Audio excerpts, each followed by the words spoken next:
Eu sou Alexandre Jardim, do Grupo Imagem e Credibilidade. Diariamente no Jornal de Brasília, levamos para você um pouco da política que acontece no Brasil e, claro, vai repercutir em todo o Brasil. Os bastidores da política e muito mais. A análise, as causas, as consequências dos principais fatos da política brasileira.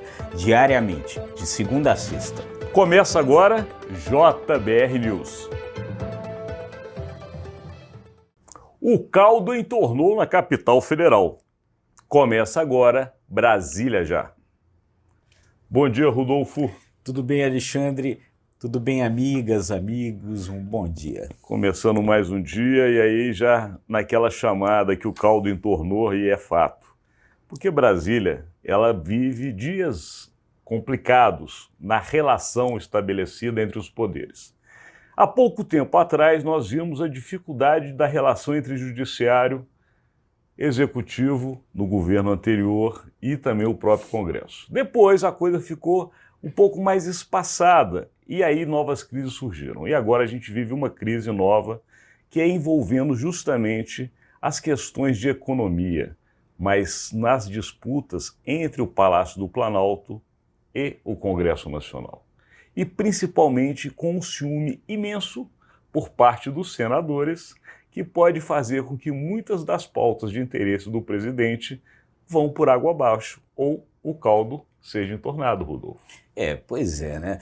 Então, é realmente a coisa assim, o clima meio azedou, num momento que a gente já está chegando perto do fim do ano, o governo tem diversas pautas na área econômica que precisa tocar, e esse ambiente assim meio conturbado, né?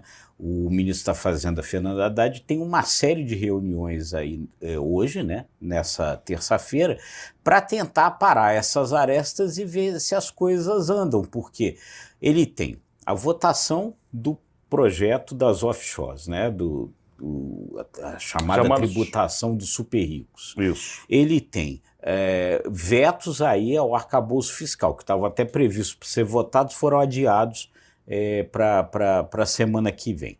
Ele tem a lei de diretrizes orçamentárias e o orçamento do ano que vem para ser votado. E ele tem a reforma tributária. E o clima todo meio complicado, né, agravado ainda por uma fala do presidente Lula na sexta-feira, quando o presidente Lula pegou e, numa declaração a jornalistas, ele praticamente abandonou a meta de déficit zero que o próprio Fernando Haddad tinha não apenas declarado, porque é importante que a gente diga que não era apenas uma declaração, tinha colocado como meta ao enviar a LDO e o orçamento, ou seja, as próprias leis enviadas ficam comprometidas pela afirmação do presidente de que não vai ser possível cumprir essa meta de déficit zero. E aí, para que você que está do outro lado entenda melhor o que significa isso, é como se o chefe tirasse a autorização do seu funcionário. Porque, na verdade, quando isso foi para o Congresso Nacional, com o apoio do governo, até porque é um projeto do governo, o orçamento é do governo, é do país, ele tem justamente o respaldo do presidente da República, que não pode, logo depois, ou passado um certo período, desdizer o que o seu ministro da Fazenda disse. Isso para o mercado tem uma sensibilidade muito grande.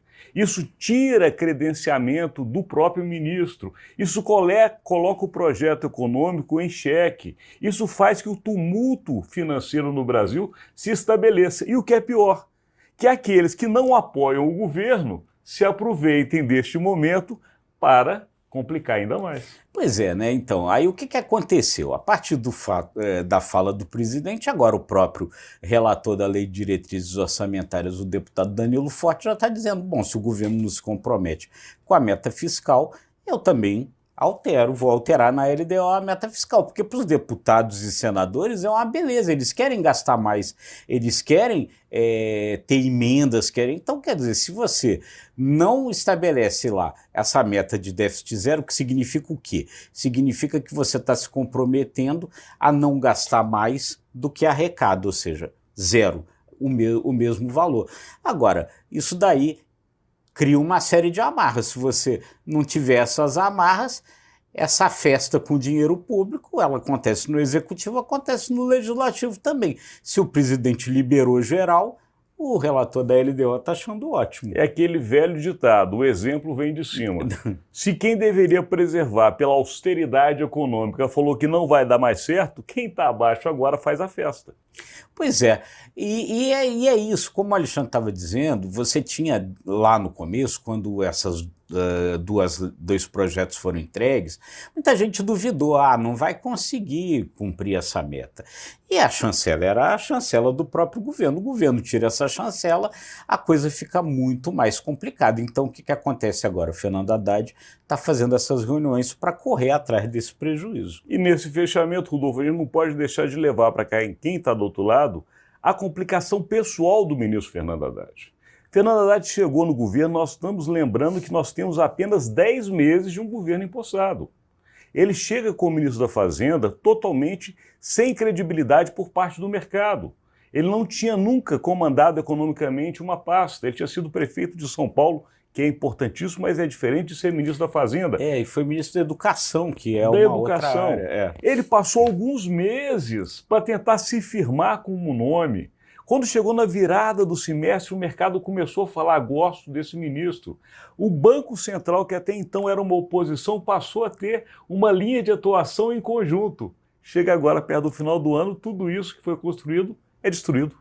Pois é, você vê que o clima estava tão ruim ontem que o presidente da Comissão de Assuntos Econômicos, o senador Vanderlan Cardoso, ele estava preocupado até com a possibilidade dos senadores darem algum troco na indicação dos 2 nomes para o Banco Central que o Fernando Haddad indicou ontem. Quer dizer, ele vinha para cá justamente para parar essas arestas e evitar que acontecesse algum problema com essas indicações.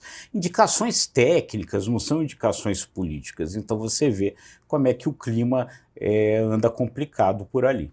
Climão na capital federal. Mas daqui a gente encerra este conteúdo de hoje, agradecendo a sua audiência. É isso aí, gente. Se você gostou, curta, compartilhe, se inscreva aí nos nossos canais. Obrigado e até amanhã. Até amanhã.